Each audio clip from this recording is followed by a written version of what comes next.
ain't just a channel, this is BBTV. Welcome to What the Fork Wednesday, the stories that make you stop, blink twice, and ask yourself how this is real life. Logic has left the building. Let's begin. Boss be rising, BBTV's igniting, turn the volume up, yeah, the whole world's invited. From the gravel road to the neon dreams, she built an empire out of broken wings. Boss be rising, sky ain't even the ceiling when she hits go live, everybody feels it.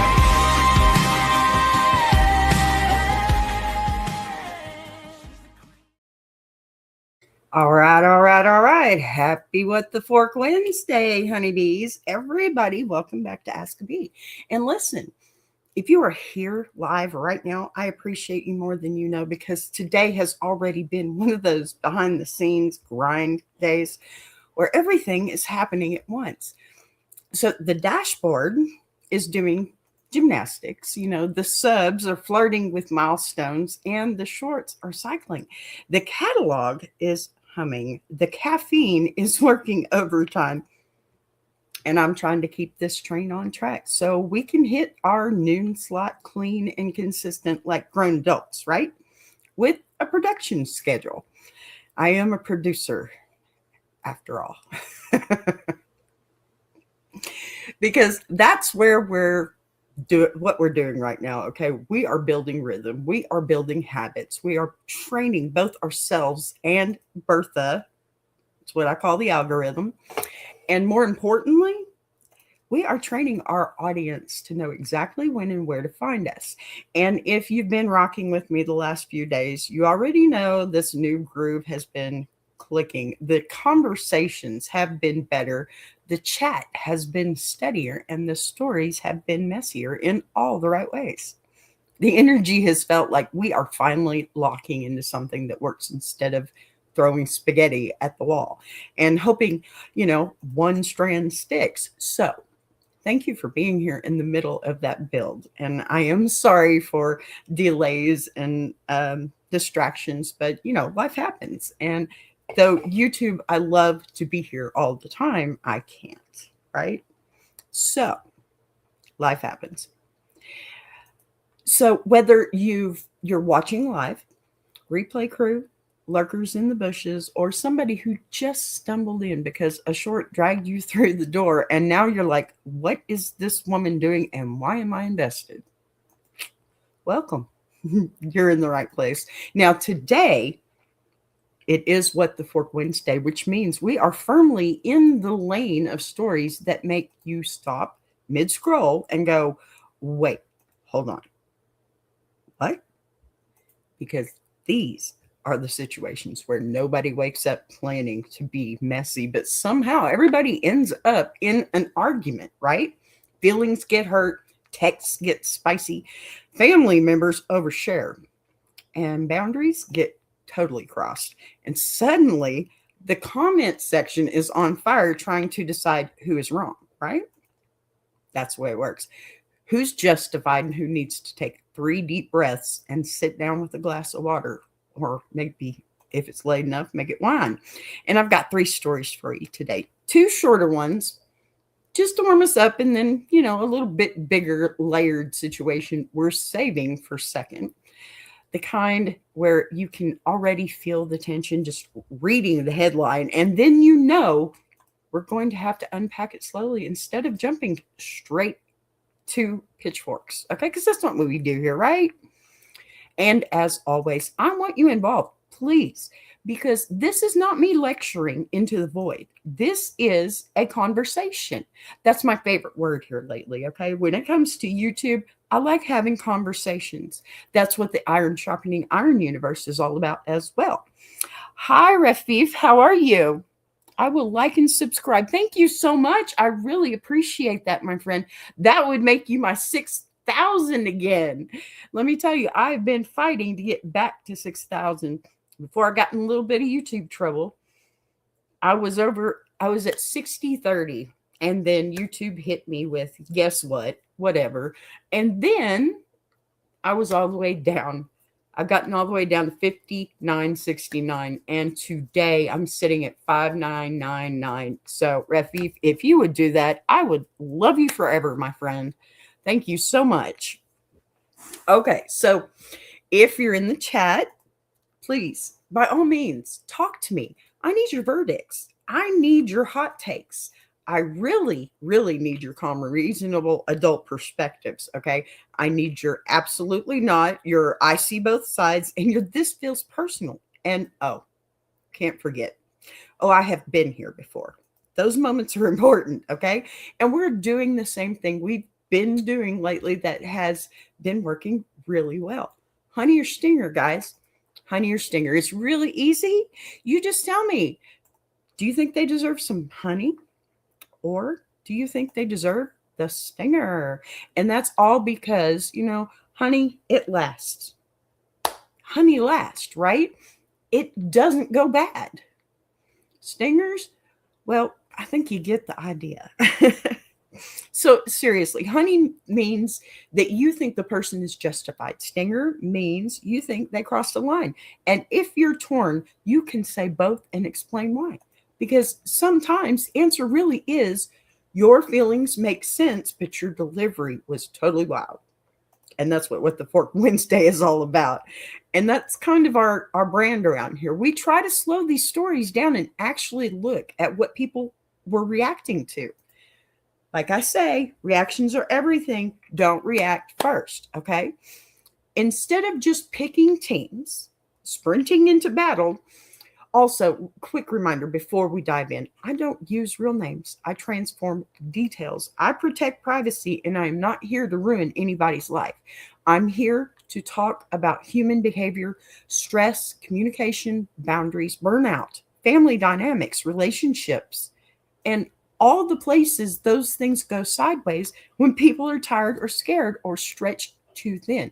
I don't know how many times I've found myself in somebody else's story and also found some kind of peace in it too.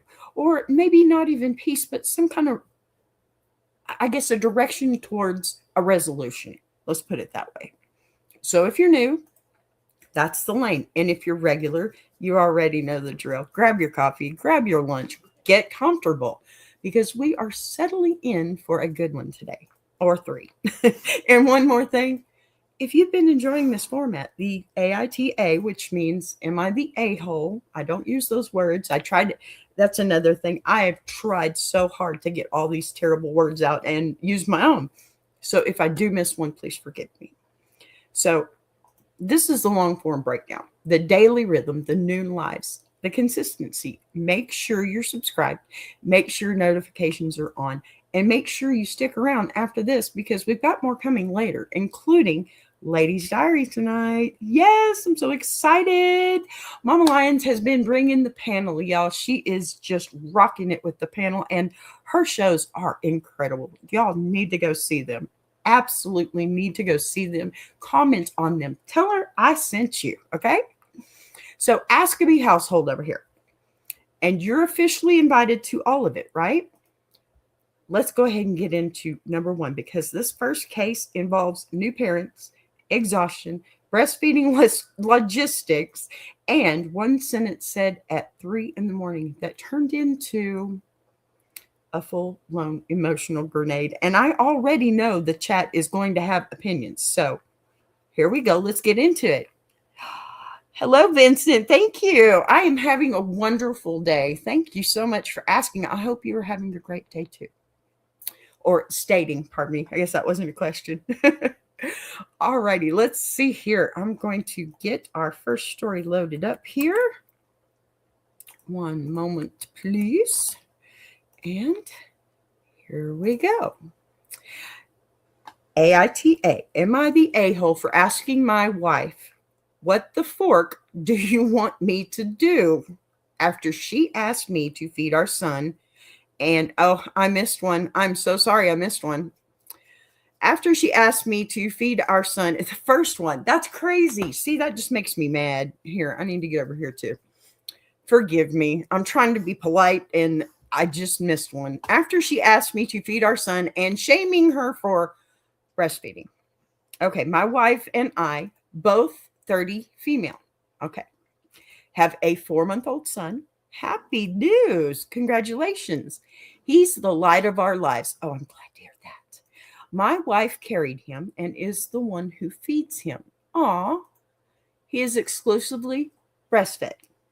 Okay, fine. It's my wife's choice. I suggested pumping so I could also feed him, but she says it's uncomfortable and time consuming, so that's not an option. Okay, I can understand that. I never was able to, but I understand that. So last night, our boy woke up and was crying. I got up and it was clear he was hungry, so I woke my wife up. She was very annoyed and groggy and told me to feed him. Wait, what?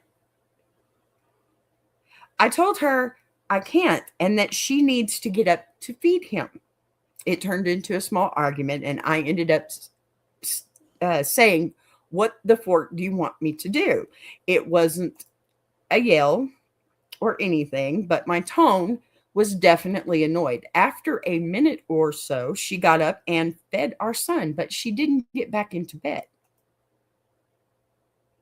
This is going sideways quick. Okay. I woke up. Oh, wait. But she wouldn't. Okay. I woke up the next day and found she'd cooked a whole breakfast, but was being super cold to me. Okay. I'm going to stop this right here for just 1 second because I'm going to tell you this after all the years that I've been married. Number one, when somebody does something unexpected after they've done something wrong and they don't want to admit it, that's what the big meal was for. Okay, that's how I feel. That's just, this is two women. It could be a different situation. I don't think so. I think it's a partner situation. But yeah, she really should be saying she's sorry. I mean, it's her rules, right? I asked if she was okay, and she said she was mad at me for waking her up. What? Are you kidding? I asked her what she wanted me to do. Our son is only breastfed, and she won't pump or use formula. That was the wrong thing to say, as she got super mad at me and yelled about I'm shaming her for her choices. Oh, okay. This is hormones, and she needs to see the doctor. I'm going to tell you right now, she got a little postpartum. Yep. That's what this is. Her hormones are trying to get back into order, and they're not working right. Okay, she says, I said I'm not, but she's not making it any easier on either of us. I asked my friend who has a 2-year-old, and she asked or sided with my wife and said breastfeeding isn't a walk in the park, and I was wrong. So, am I the a-hole? Okay, there's a few edits here I'm going to put up first and read, and then we'll get into this because, yeah, I got lots of things. Alrighty, here we go. The first edit. I am very involved parent. I take care of our son during the day. Wife still feeds him, but that's all she does during the day. She doesn't change nappies, bathe him, or do any household chores.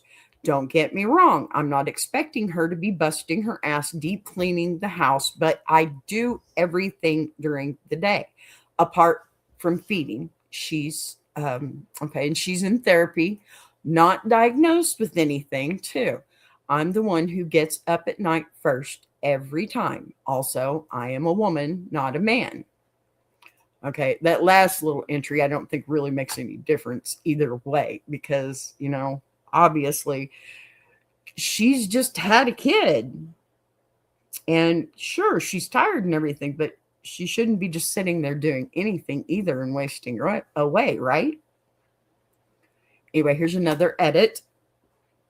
Edit number 2, to all the people telling me simply just start lactating. Please do a Google search. Breasts do not work that way. Amen. That is not how that works. Yes, there are ways to start that, but that is not how that works. No. Okay, edit 3. For the love of God, stop telling me to induce lactation. I know it's a thing. You're not clever when you type, well, actually, you can. I know. Okay, I think she's getting a little too irritated with the commenters here, but here we go. One last edit, and this is the one. A response to most asked comments. Why not lift her shirt, unclip her bra if she's wearing one, settle the baby on the boob, reclip her bra, lower her shirt, check nappy, and put baby back to sleep? Okay, that's a good, viable situation, I would think, but no, of course not. Because apparently she gets mad. Can't. She gets mad. Okay, she needs to see a doctor. See right here. She pretty clearly has PPD, postpartum depression. She already sees a doctor and therapist. This is the answer. Hadn't been diagnosed with anything. Then you need to go to a different doctor. Okay? Because something is clearly wrong. Also, you can get meds to induce lactation if you wanted to be able to feed him too.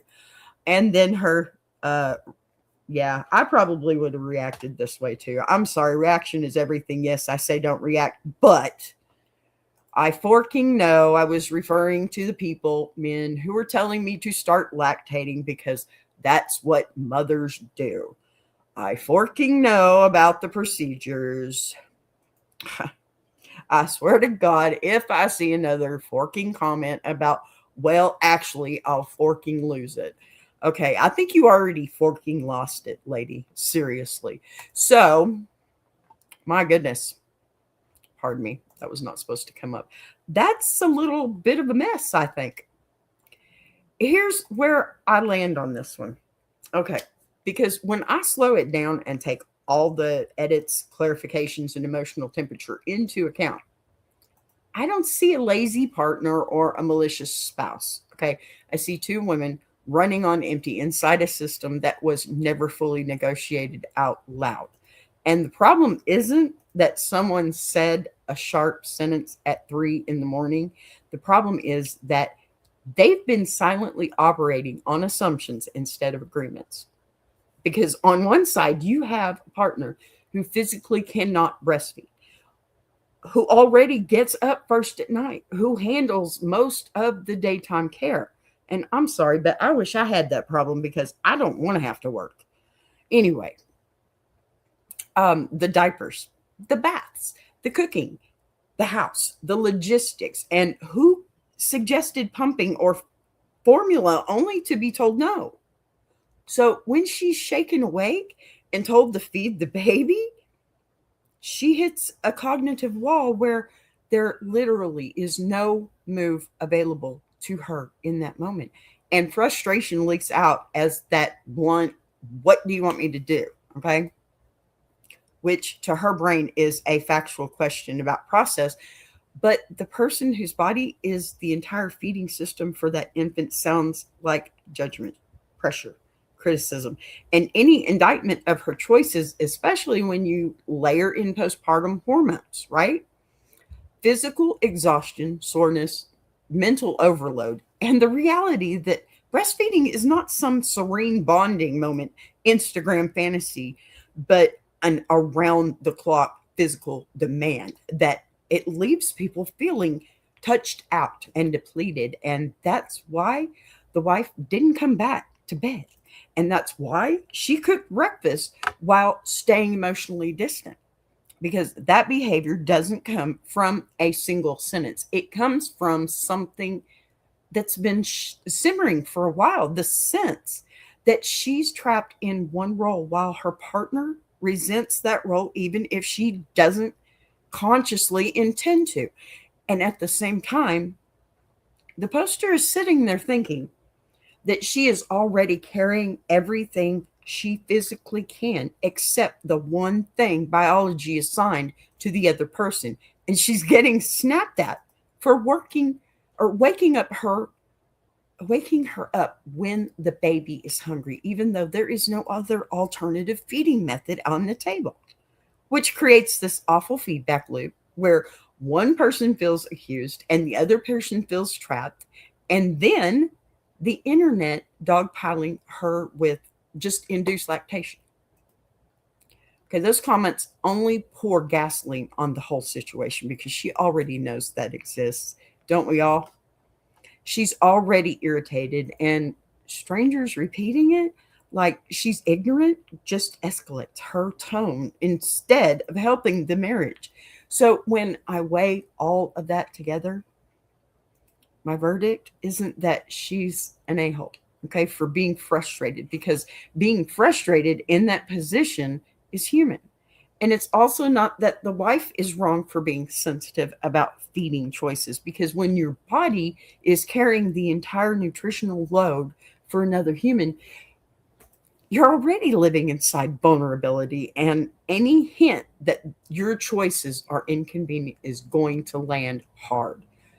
What makes this a what the fork situation instead of a clean villain story is that they're both reacting to structural stress rather than cruelty. They never actually sat down in daylight, okay, and mapped out a nighttime plan where the non-feeding partner automatically handles the diaper, the burping, the rocking, the water bottle, the resettling, the shirt unclipping if allowed. I mean, come on. The post feed return to the crib, okay? Because right now they're improvising. They're improvising at 3 a.m. while cognitively impaired by exhaustion. Come on, mothers, you know what I'm talking about. Thank you, White Chicken. Jesus loves you as well, my friend. Thank you for being here.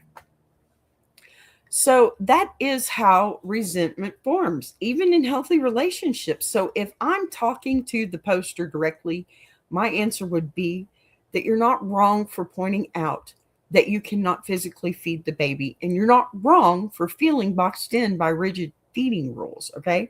But the wording, your delivery method, and timing turned a logistical problem into an emotional wound. And if I'm talking to the wife, I say your feeding choices deserve respect and support, but asking someone to perform a task they literally cannot do without giving them a defined alternative, well, that sets both of you up to fight.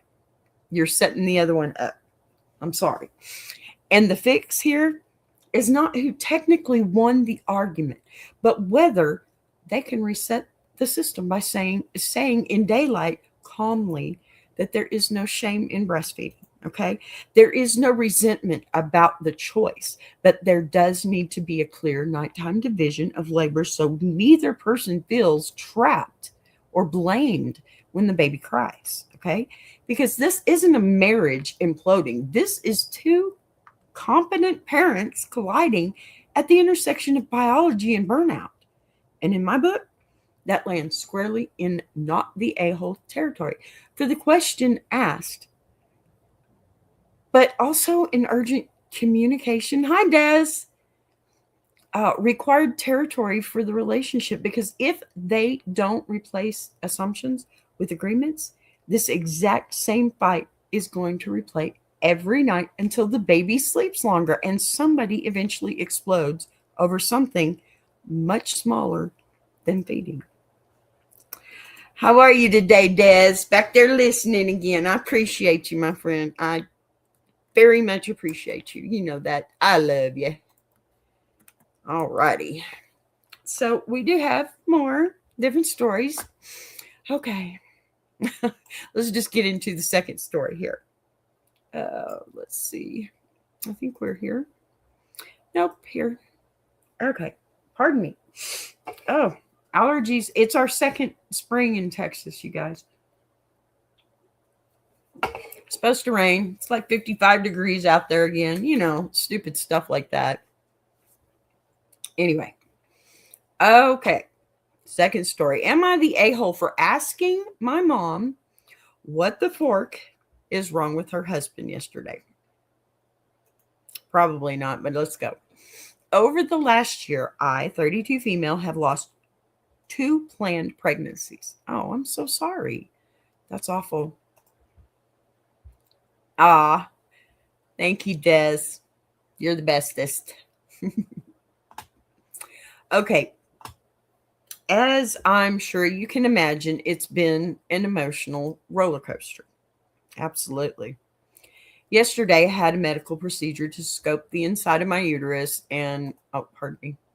Yeah, scope the inside of my uterus and confirm whether or not I had any fibroids or polyps that needed to be removed and could be contributing to my recurrent miscarriages. My husband and I have been open about our fertility struggles with our families and close friends, their support, and a little help from Zoloft for me. Okay, nothing wrong with that. And good for taking care of yourself. Proud of you for that one already. Especially after losing a pregnancy on February 28th, then beginning quarantine 2 weeks later. This one's a quarantine. This can't be good. Having said that, over the course of this summer, my relationship with my mom has been strained.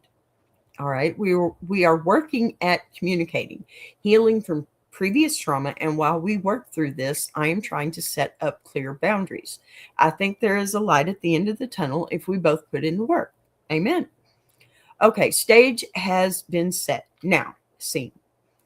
I woke up yesterday, the morning of my late afternoon surgery, to an email from my stepfather. The subject line was forward: use of marijuana during pregnancy increases baby's risk of autism spectrum disorder. Study attached. And the body read, FYI, the message was sent to me, my sister, my early 20s stepsister and stepbrother, and my mom. Out of this group, 2 people can't carry children, mom and stepbrother. Okay. But stepbrother could have a wife. Okay. And 2 people are not trying to conceive, my sisters. I am the only one trying to get pregnant. Okay, that's a little bit reach. You're reaching. Okay. Let's finish this before I start judging, because that feels like this person is reaching already for a reason to not like the husband. I live in a legal state and enjoy smoking weed, but have given it up during each pregnancy. Okay, as long as you're giving it up, there's nothing wrong with that. It's legal. I mean, you can walk out your door and go get it without getting in trouble. So what? I responded to my stepdad's email with a paragraph about my experience, then these questions. So my question is, you rarely send emails to this group. Why are you sharing this article with us? Are you concerned about someone's prenatal care? Is someone besides me? I guess I have been missing something here. Oh, sorry. That's terrible. Okay. One more. Now, do you think if I were to become pregnant a third time, I would start smoking weed during that pregnancy? Is this just a poorly timed, completely obtuse FYI? Now, I don't think that was an inappropriate response. Maybe not. But I did side text my mom, what the fork is wrong with your husband? She was shocked and hurt by this text. Doesn't see her role in this and feels like she's being blamed. Well, we see where you get it from. Part of me sees her point and thinks I'm a huge forking a-hole, but the other, I hope I didn't miss that one. Darn it. Even at 32 years old, my mom should be protecting me. Part of the trauma we're working through is that she did not consistently do this after she and my dad split up in my teens. So Reddit, am I the a-hole for texting my mom, what the fork is wrong with your husband? I didn't miss that one. Yay. All right. There's another one here. Stepdad sent me an email about prenatal marijuana use and autism rates this morning. What, really? That makes no sense. I went in for a procedure to diagnose a possible fertility issue after losing 2 pregnancies this year. Sent my mom a message, what the fork is wrong with your husband? Okay. I guess that's just to summarize. Anyway, answer here. All right, here's my take on this one, because when you stretch it out and really sit inside the emotional timeline, instead of isolating one spicy text message, this wasn't about marijuana. It wasn't. And it wasn't even really about the article. This was about timing, history, vulnerability, and a woman walking into a medical procedure after losing 2 wanted pregnancies, while already strained in her relationship with her mother and actively trying to rebuild trust through boundaries and communication. Nothing wrong with any of that, okay? I'm not judging that at all. No, I get it. With more context, it's much better, right? Okay, so waking up to an email blast from her stepfather, right? Oh, gosh, this just gets me. Someone who apparently does not regularly email the family group, forwarding a study about marijuana use during pregnancy and autism with nothing but FYI in the body. Really? Sent to a mixed group where she is the only person actively trying to conceive, the only one undergoing fertility testing that very day, and the only one for whom that topic would possibly feel pointed. And that context matters enormously, because even if he told himself he was just sharing a study or being informational or doing some vague public health service announcement, the emotional reality is that it landed on the exact person who had just endured repeated loss. She may have been reaching some, but not so much, I don't think. And she was walking into another invasive procedure in the middle of all this and had already sacrificed habits like smoking during pregnancy in the past. So from her vantage point, the message reads less like neutral information and more like a poorly disguised commentary on her body, her grief, and her choices, whether that was his conscious intention or not. And that's why her reply to the group asking why the article was being shared, who is supposedly for, whether he thought she would smoke during another pregnancy, and whether the timing was obtuse, actually reads to me a restrained and pointed rather than explosive reaction, because she didn't curse in the group thread. She didn't accuse him directly of malice. She asked questions that highlighted how bizarre the targeting felt. And the private text to her mother is where the real rawness comes out, because when you are already carrying unresolved trauma about, I don't know, a parent not protecting you in the past, and you are in one of those most physically and emotionally exposed moments of your adult life, the instinct is not to craft a perfectly diplomatic note. It is to go to the person who is supposed to be your emotional shield and say in plain language, why did your husband do this to me? And yes, the wording, what the fork is wrong with your husband? I mean, come on.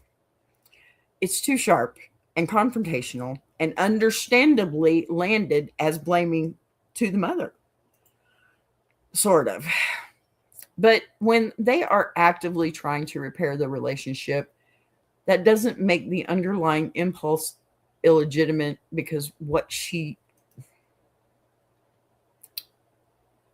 was really saying underneath the profanity was, I feel targeted. I feel unsafe. I feel judged. And I don't understand why nobody stepped in for me when this email went out. And the mother's response, focusing on being shocked, hurt, and blamed, and claiming she doesn't see her role. That's a little narcissistic to me. Yeah, I'm sorry. Hi, Sage. How are you? Good to see you, hon.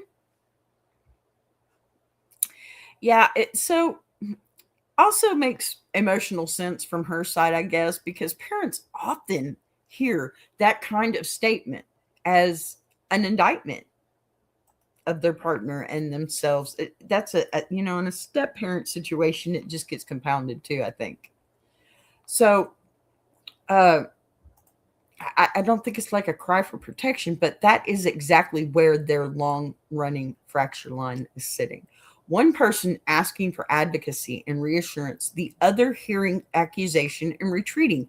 And that's why I can't land on a clean villain here either, because the stepfather may be genuinely having thought he was circulating general information.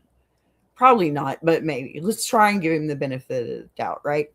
Without connecting the dots to the calendar and the recipient list.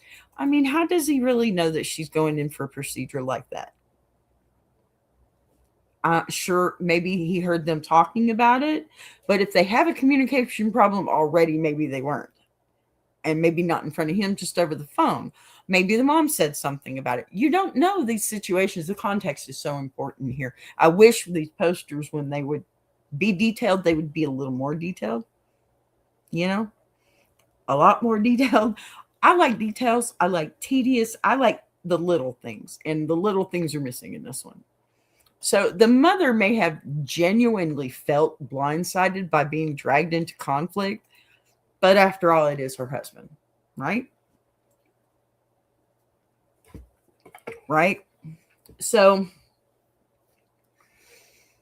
the poster was absolutely acting out of pain rather than spite, but intent does not erase impact. And the impact of that email on that morning was predictably devastating. So if I'm answering the specific question, was she an a-hole for texting her mom that line? I'd say this falls into a soft NTA, not the a-hole, or justified but poorly executed category here, because the emotion was valid. The sense of being singled out, was responsible. And the expectation that a parent should notice and protect you in moments like that is not childish, even at 32.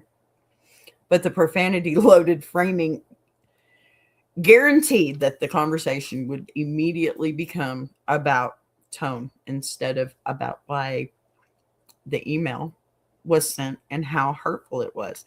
And if she actually wants progress with her mother instead of another rupture, the next step it's not doubling down on the wording, but circling back and saying something like, I was terrified and raw yesterday, and the email felt targeted, and I needed you to have my back.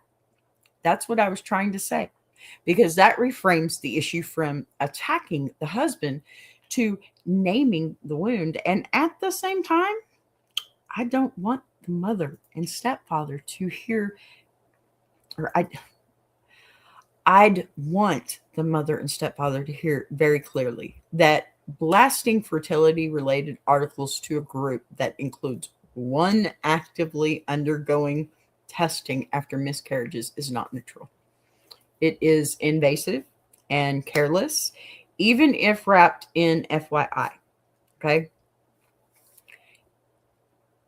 It requires an apology and better judgment going forward, I would think, because this isn't about winning a Reddit verdict. Okay. This is about a family learning how to stop poking open wounds while claiming they didn't mean to. And in my book, the poster's reaction came from a place of grief and self-protection, not cruelty. But if she wants the relationship with her mother to actually heal, she's going to have to translate that rage into a calmer boundary, setting conversation once the adrenaline fades, of course, but because otherwise everyone will say, they'll stay stuck fighting, okay, about language instead of addressing the real issue, which is that someone walking into fertility surgery or after repeated loss should not have to field implied commentary about her reproductive choices from a mass email that never needed to be sent in the first place, right? Right. At least that's how I feel. That's how I'm going to keep it, because That seems fair to me. It's the delivery method, sweetheart. You really need to check yourself on that one. I'm just going to say it that way. Check yourself on that one, please, because it's a bit much. Okay? All right. Before we jump into the next case, you know how I do. I got to play my song and I got to take a little break. We're going to just take it right here. I've got a song for you. You know how I love it. And then, of course, my fast promo, but still a promo for Iron Sharpening Iron Universe. You guys don't forget, we got Ladies Diary tonight. Okay? So turn the volume up all the way up on loud, or put your earbud in, because you know you want to listen to this. Don't do it while you go to the bathroom, but do it while you stretch your legs. Okay? I love y'all. Be right back.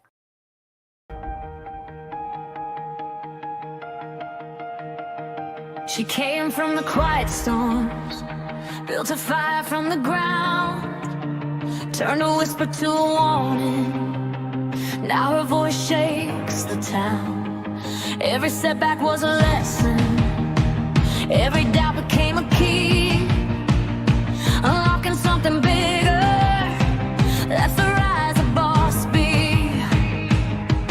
When the lights go low, her vision hits high. She built a whole damn network off a promise and a try. Every sunrise, every moment, she's stacking legacy.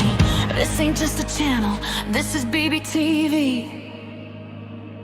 Boss B rising, BBTV's igniting. Turn the volume up, yeah, the whole world's invited. From the gravel road to the neon dream, she built an empire out of broken wings. Boss B rising, sky ain't even the ceiling. When she hits go live, everybody feels it.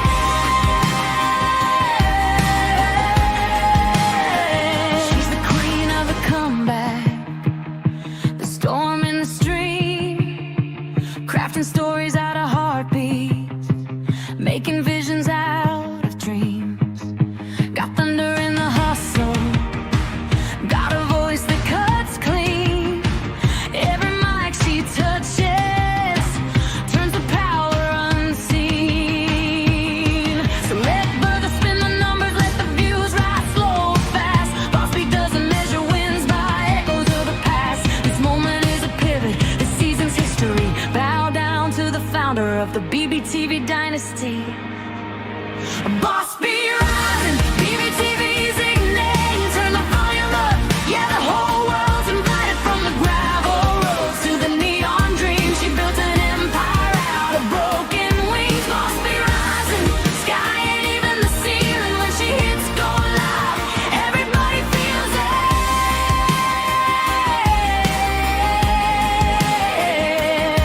She's got fire in the head, it's got truth in the frame, got a heart that won't retire and a gift you can't name. Every loop, every letter, every dream she sets free, it's a love note to the world sign. Boss B. And the world keeps watching as the numbers climb, but she's counting all the moments, not the dollar signs. From the late night grind to the daylight scene, she's building something bigger than the algorithm's dream. Boss B rising, BBTV shining, her story's rewriting, a legacy in real time. Boss B rising, BBTV's igniting. Turn the volume up, yeah, the whole world's invited. From the gravel roads to the neon dream, she built an empire out of broken wings. Boss B rising, sky ain't even the ceiling. When she hits go live, everybody feels it.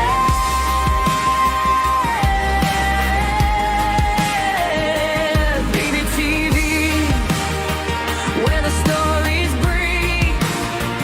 BBTV, where the dreamers believe. Boss B rising, watch her take her place. This is BBTV, this is her grace.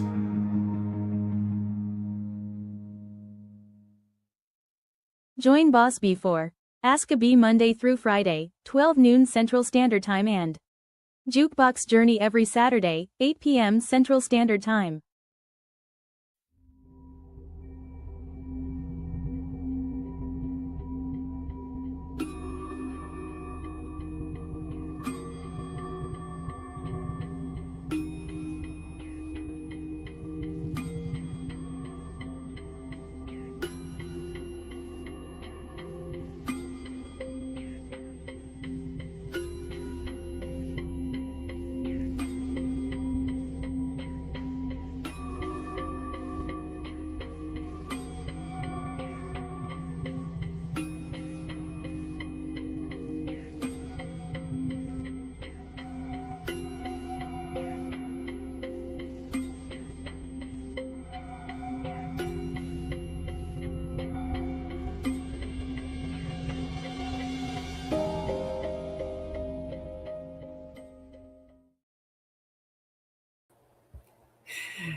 Look at you down there dancing in my chat room. You go, man.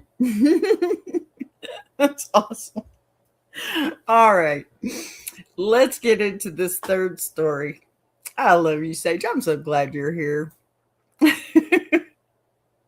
You're just the bestest Sage pup ever. All right. Up with our third and final story for today. This is a short one, but I got a lot to say. So, you know me. I always got a lot to say.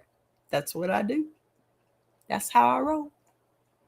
All right, third story. Am I the a-hole for turning down a free car? Absolutely, because you know what? I haven't had a car in a year, and I really need one. So you could give it to me. Yeah, I'll just put that out there. I got to pay my taxes before I get my car. I'm never going to get a car. All right, here we go. My parents are millionaires. Well, kiss my ass, buddy. Yeah, I said it, but I don't care, because if I had that problem, I wouldn't be talking right here. I need a job. I need a car to get to a job. My parents are millionaires. I know, I'm spoiled. Well, I'm glad you know that. I'll be the first person to say that. Okay, I'm the second. My upbringing was unique. Own personal drivers, maids, etc. I'd like to think that I've broken away from being rich and snobby like the rest of my family. Gosh, I hope that's where you're going with this. I'm privileged, and I know it. But I don't rub it in anyone's face, except for you just did, that I know of. Yeah, only about 1 million people now. My parents have gotten me a new car. They have gifted it to me. Okay, so at first I was shocked, thankful, and excited. I have a 2-month-old. Anyone with a newborn knows how much crap you have to pack. Honestly, the days when I just left the house with just my phone are history. That's for sure. It's a full-on big bag, extra clothes for him and toys, etc. We don't travel that far. Okay, you know what? I even brought extra clothes for me. Okay.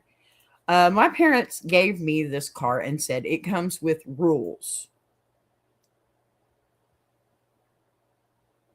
Wait. The car comes with rules. A gift comes with rules. Okay, what the fork? The first rule was to keep it clean. With a child, that's going to be real easy. Not have so much baby stuff in it. Are you kidding me? Their own words. My mom wanted a daily photo of the inside of the car to show I'm keeping it clean. What? Sorry, but no. And sorry, but not sorry, you should be saying. I said I'm in my 30s. I don't take their rules anymore, let alone let them being ridiculous. They are. I said they can shove their car, and now I'm getting hate for it. Well, okay. I mean, if you told them they could shove it, I would probably hate on you a little bit too. Wow. Okay, there's no updates or anything to this one, so let's just get back into this. Okay, I'm going to see this is every time I read this, and I swear I've read this a couple of times, I'm like, no, I should be saying that. Because this one's just messed up. First off, I'm going to really stretch this one out because there is a lot of hiding under what sounds on the surface like a simple rich family problem. And when you slow it down, what you actually hear is a grown adult trying to renegotiate autonomy after a lifetime of being managed, monitored, and financially cushioned in ways that quietly came with strings attached. Because yes, this person starts by acknowledging their privilege, okay? Acknowledging that their parents are millionaires, acknowledging the drivers and maids and the insulated childhood, and even naming that they've worked to step away from the rich and snobby culture that they grew up in, right? Which already tells me they are highly aware of how this sounds and are trying to preempt the knee-jerk reaction of must be nice, right? Because that's what I said, isn't it? So then you add the current life stage on top of that. Brand new parent, 2-month-old baby, sleep deprivation, diaper bags, backup clothes, toys, bottles, appointments, groceries, um, the whole logistical circus that comes with leaving the house with an infant. And suddenly that car is not a luxury object anymore. It's a functional tool and a survival routine. It's a rolling nursery. It's a place where crumbs happen, okay? And wipes live.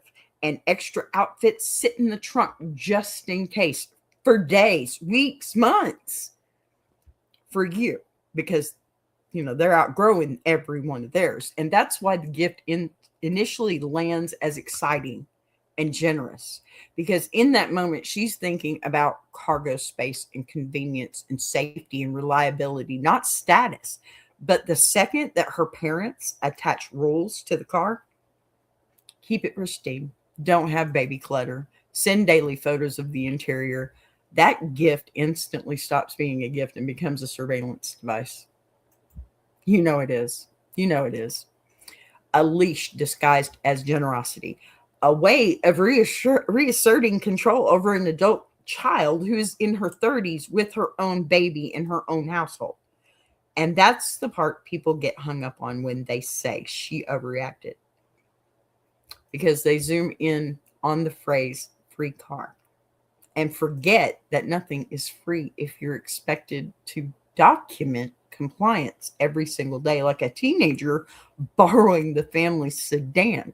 Because daily photo check-ins are not about cleanliness. They're about authority. They're about oversight and saying, we still get to manage how you live. And that hits differently for someone who explicitly says she spent her adult life trying to break away from that environment, trying to define herself outside of wealth, outside of being micromanaged. I mean, see, money does not make you happy all the time. Can I get out from under your feet? Well, I certainly hope you would. I got some big feet. Anyway, yeah, I'm just going to show y'all this one because I'm not crazy. This is the question I got. Outside of parental dominance and, okay, the then layer in the emotional vulnerability of early parenthood, when identity shifts, boundaries harden, and people suddenly get extremely sensitive to being undermined in their own household. And it makes total sense that this was the hill her nervous system chose to die on, okay? Because what she's actually rejecting isn't the vehicle, it's the implication that she is still a child whose personal space and daily habits are subject to parental inspection. And yes, telling them to shove the car is blunt and emotionally loaded and not exactly a Hallmark card way of asserting boundaries. But bluntness often shows up when someone finally decides they're done negotiating the same dynamic for the 15th time. And I think that's what's going on here. So I apologize for my original sneak judgment on that. Maybe you said it just fine. I think you said it just fine. I really think that's what's going on here, because people who have always had healthy handoff parents don't immediately go nuclear over a single request. They push back calmly and compromise. Whereas people who have spent decades with strings attached to generosity recognize the pattern instantly and react to the pattern, not the isolated incident, okay? And the parent side is worth examining too, because it is possible they genuinely think they are helping. Probably not. But genuinely they think they are setting reasonable conditions to preserve an expensive item. Genuinely believe that sending a photo a day is harmless accountability, especially if they come from a culture where wealth is tied to appearances and pristine things are moralized as discipline and responsibility. But intention does not cancel impact, right? And the impact here is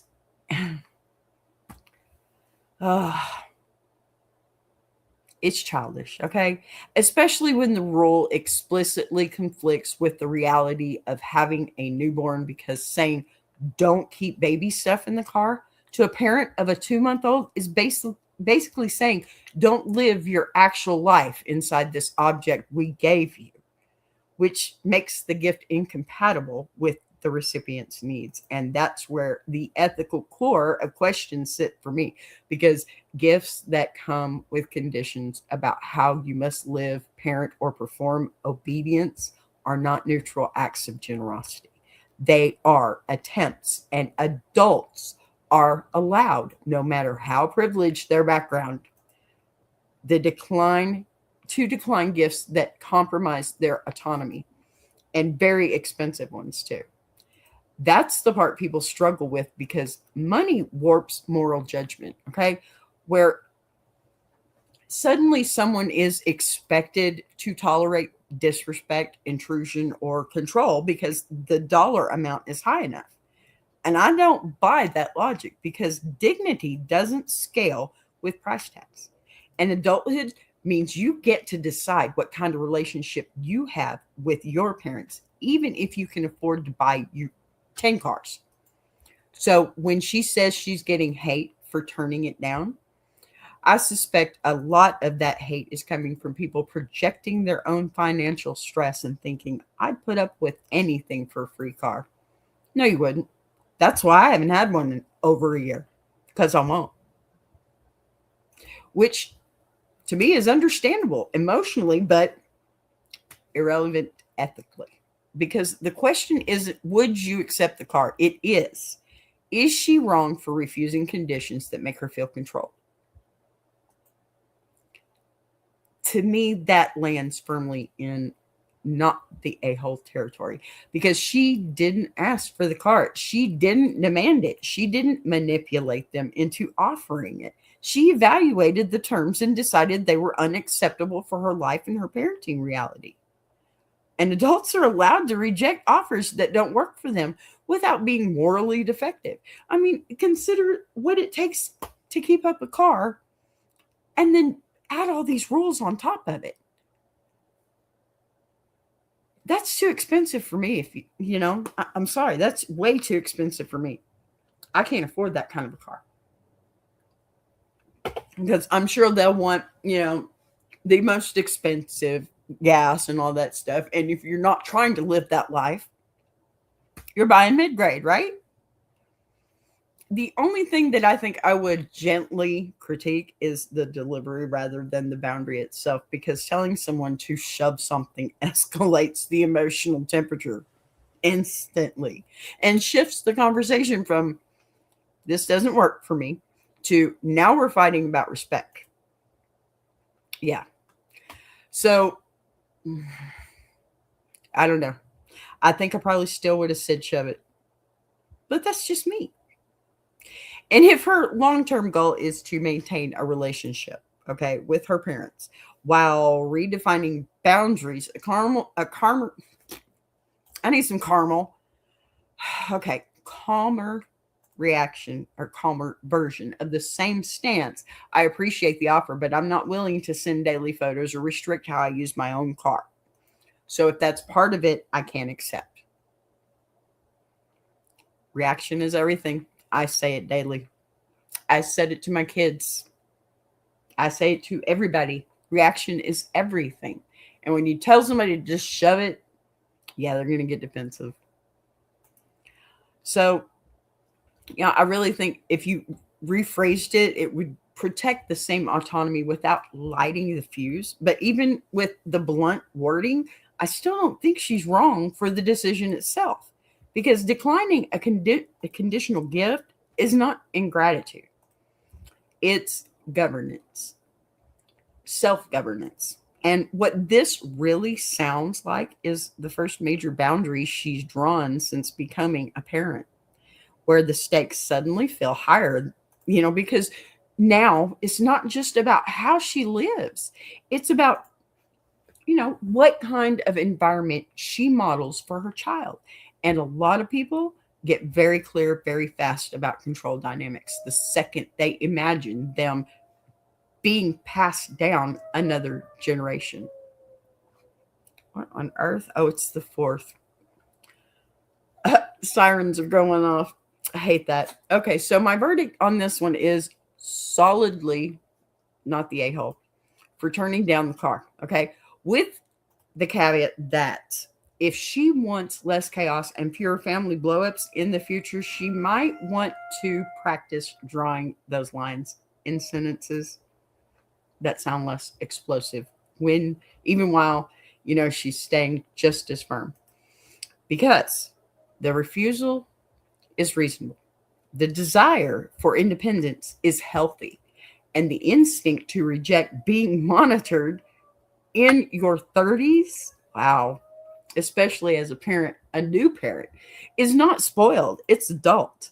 And the real worthy part of this story is that, some families are so used to attaching strings to generosity that they're genuinely shocked when someone finally says, no thanks. I'd rather pay for my own freedom.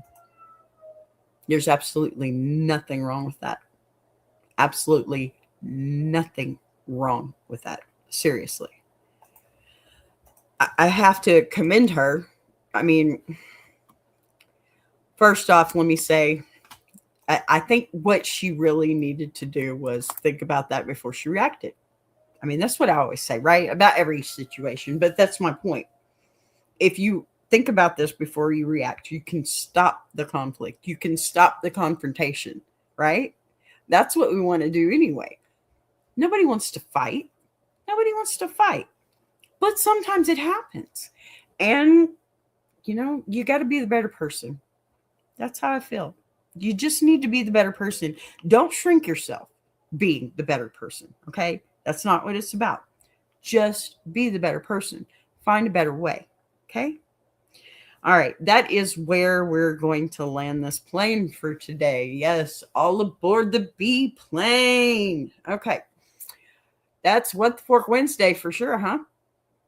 These stories, whether it's exhausted new parents, family boundaries, getting trampled, or whether parents attaching strings to generosity, always come back to the same core truth. Most people are not waking up trying to hurt the people they love, but stress, fear, grief, money control, and exhaustion have a way of dragging the worst worded version of our thoughts straight out of our mouths. Don't react. Sometimes the real work isn't deciding who technically won the argument. It's figuring out how people could stop replaying the same fight over and over again with slightly different costumes on.